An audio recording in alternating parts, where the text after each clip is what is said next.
شاعر ہیں احسان دانش، اور نظم کا عنوان ہے آزادی۔ اردو کی درسی کتاب 11ویں فیڈرل بورڈ۔ عبارت ہے سراپا جذبہ تعمیر آزادی، شہادت مستقل ایک سرخی تحریر آزادی۔ سراپا مکمل، شہادت اللہ کے راستے میں جان قربان کرنا، مستقل ہمیشہ کے لیے، سرخی تحریر مطلب یہ کہ عنوان، سرخی تحریر کا مطلب ایزی لفظوں میں یہ کہہ سکتے ہیں ہیڈنگ۔ تو اس شعر میں شاعر آزادی کی تعریف اور تشریح کرتے ہوئے کہتا ہے کہ آزادی ایک نعمت خدا بندی ہے۔ آزادی کا اعلیٰ مقام اس بات سے واضح ہوتا ہے کہ عبادت کا مقصد آزادی کے جذبے کو پروان چڑھاتا ہے، اور اسلام ایک پرامن دین ہے، لیکن اپنے تحفظ اور دفاع کے لیے تلوار اٹھانا اسلام کا چھٹا اہم رکن ہے۔ اسلام اللہ کے راستے میں جان قربان کرنے والوں کو عظیم خوشخبری سناتا ہے، اور آزادی کا تصور شہادت کے بغیر نامکمل ہے۔ مطلب یہ کہ اسلام بھی انسان کے سامنے آزادی کا تصور پیش کرتا ہے، اور اس مقصد کے لیے قربانی دینے والوں کی قدر کرتا ہے۔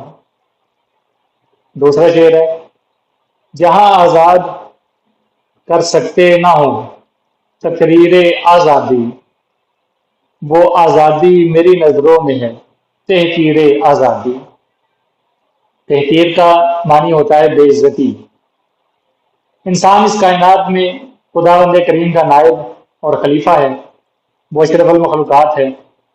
ہر انسان بنیادی طور پر آزاد پیدا ہوتا ہے۔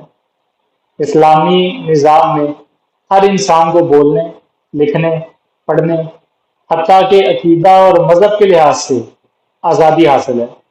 شاعر کہتا ہے کہ ایسی آزادی کا کیا فائدہ ہے جہاں انسان اپنے خیالات کا اظہار نہ کر سکے، جہاں سوچوں پر پہرے اور زبانوں پر تالے لگے ہوں۔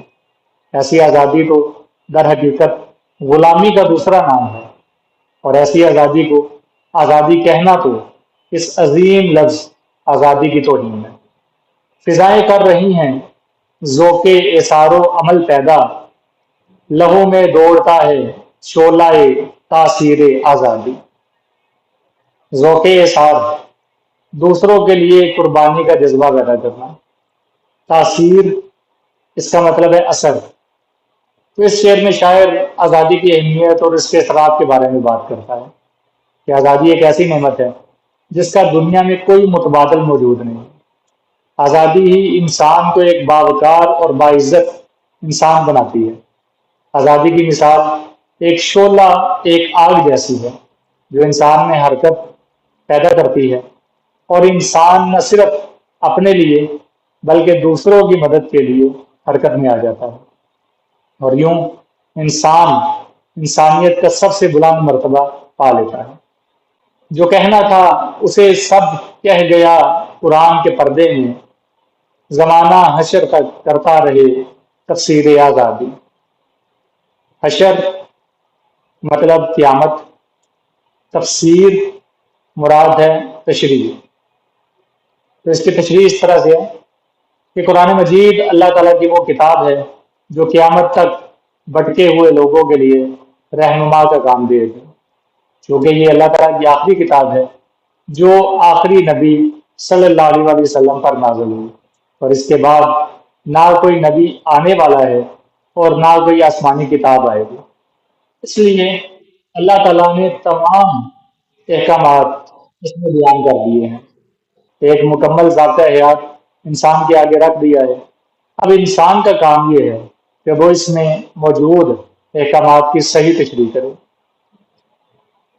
اگلا شعر ہے، لہو برسا رہے بہے آنسو، لٹے راہرو کٹے رشتے، ابھی تک نامکمل ہے مگر تعمیر آزادی۔ لہو سے مراد ہے خون، راہرو سے مراد ہے مسافر۔ کہ شاعر اس شعر میں آزادی کے لیے دی جانے والی قربانیوں کا ذکر کرتے ہوئے لکھتا ہے کہ آزادی ایک ایسی نعمت ہے جو مفت میں مل جائے تو اس کے لیے تن من دھن کی قربانی دینی پڑتی ہے۔ ہم نے بھی آزادی حاصل کرنے کے لیے بے شمار قربانیاں دی۔ ہمارے بزرگوں کی لاشوں پر اس ملک کی تعمیر ہوئی تھی۔ تقسیم ہند کے وقت بے تحاشا خون بہایا گیا تھا۔ عورتوں کی عزتیں پامال ہوئی تھیں۔ لاکھوں لوگ بے گھر ہوئے اور ہزاروں بچے یتیم ہوئے۔ لیکن بدقسمتی سے جس آزادی کا خواب ہمارے بزرگوں نے دیکھا تھا وہ شرمندہ تعبیر نہ ہو سکا۔ ہم اب بھی بیرونی ممالک کے قرضوں اور سرمایہ دارانہ نظام میں اس طرح جکڑے گئے ہیں کہ جس سے ہم کبھی بھی آزاد نہیں ہو سکتے۔ ہم یہ سمجھتے ہیں کہ شاید آزادی ہم نے حاصل کر لی، لیکن آپ اندازہ کریں کہ آج بھی کسی نہ کسی لحاظ سے ہم من حیث القوم کسی نہ کسی کے غلام ہیں، اور یہ غلامی کی زنجیریں کاٹنا بڑا مشکل، بڑا دشوار کام ہے۔ کہ اب دیکھیں کہ معاشی لحاظ سے جو ہمارے ملک کی اس وقت حالات ہیں وہ اس طرح کے ہیں کہ ہم دیگر ممالک کے مقروض ہیں، اور جب تک کسی قوم کے اوپر قرضہ رہتا ہے تب تک وہ قوم جو ہے وہ آزادانہ کام نہیں کر سکتی۔ تو من حیث القوم ہم آج بھی غلامی کا شکار ہیں۔ اگلا شعر ہے: تعجب ہے غلامی کے شبستانوں کی زینت ہے، کھنچی ہے جو ہمارے خون سے تصویر آزادی۔ تعجب کہتے ہیں حیرانی، شبستان رات گزارنے کی جگہ، زینت خوبصورتی۔ تو شاعر یہ کہتا ہے کہ بے شک ہم نے 1947 میں انگریزوں سے آزادی حاصل کی، لیکن بدقسمتی سے آزادی کے ثمرات عوام تک نہ پہنچ سکے۔ در حقیقت ہم نے آزادی حاصل ہی نہیں کی، ہم برطانوی راج کی غلامی سے نکل کر امریکہ اور دوسرے عالمی اداروں کی غلامی میں چلے گئے۔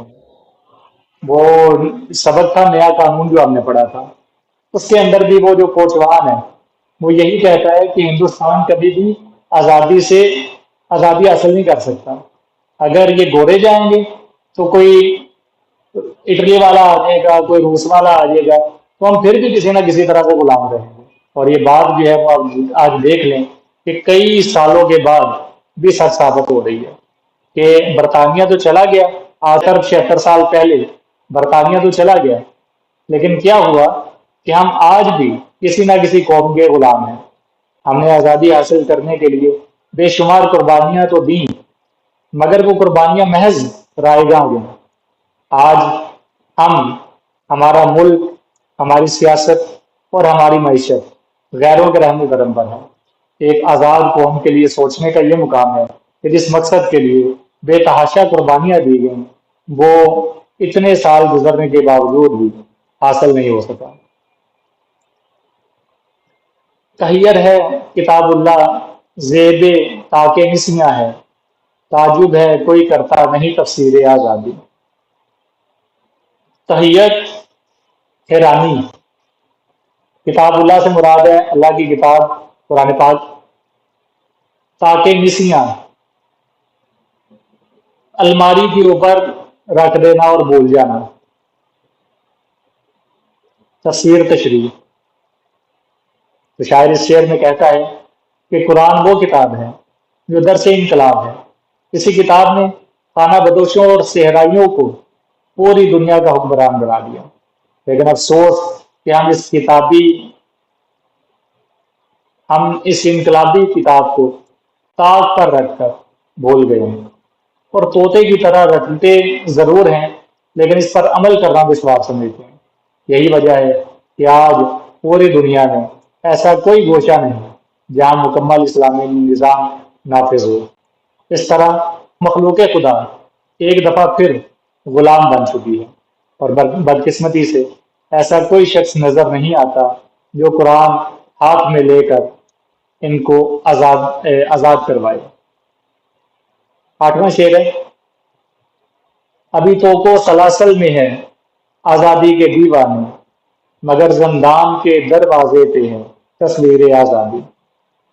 تو کہتے ہیں گلو بند مطلب گلے کے اندر جو مفلر وغیرہ ہوتا ہے، یا پھر ہلکا بھی اس کا دوسرا مطلب ہے۔ سلاسل، سلسلہ کی جمع، مراد ہے زنجیریں۔ تو شاعر کہتا ہے کہ اس دنیا میں کچھ لوگ ایسے ہیں جن کو آزادی عزیز ہے، وہ دیوانوں کی طرح آزادی کی خاطر سب کچھ قربان کر رہے ہیں۔ آزادی کے مخالفین نے ان متوالوں کو قید خانے میں ڈال دیا ہے تاکہ آزادی کا خواب پورا نہ ہو سکے، لیکن آزادی ان طریقوں سے رکتی نہیں۔ قید خانے کی دیواریں خود چیخ چیخ کر پکار رہی ہیں کہ آزادی انسان کا فطری حق ہے اور کوئی اس کا راستہ نہیں روک سکتا۔ آزادی کی منزل نہایت نزدیک ہے اور ان کے مخالفین کے سارے طریقے اور ساری تدبیریں ضائع ہوں گی۔ آخری شعر ہے، تڑپ کر بزم میں دانش چلے آئے ہیں پروانے، اندھیروں سے مگر چھپ پھوٹی نہیں تنویر آزادی۔ شاعر اس شعر میں کہتا ہے کہ آزادی چاہنے والے نہایت بے قرار اور بے چین ہیں۔ شاعر ان کو پتنگوں سے تشبیہ دیتا ہے، جس طرح پروانے روشنی یا شمع پر اپنی جان قربان کر دیتے ہیں، اسی طرح یہ دیوانے بھی اپنی جان قربان کرنے کے لیے تڑپ رہے ہیں، اور آج یہ پروانے دنیا کی محفل میں سامنے آ چکے ہیں تاکہ آزادی کی خاطر اپنی جانوں کا نذرانہ پیش کر سکیں، لیکن چونکہ مخالفین زیادہ اور طاقتور ہیں، اس لیے تاحال آزادی کی شمع روشن نہ ہو سکی۔ آزادی حاصل کرنے والوں کی قربانیاں بے شک تعریف کے قابل ہیں، لیکن ظالمانہ نظام ابھی تک رائج ہے اور اس کی جڑیں اس قدر مضبوط ہیں کہ اس کو اکھاڑنا شاید اتنا آسان نہیں۔ یہی وجہ ہے کہ غلامی کا اندھیرا بدستور موجود ہے۔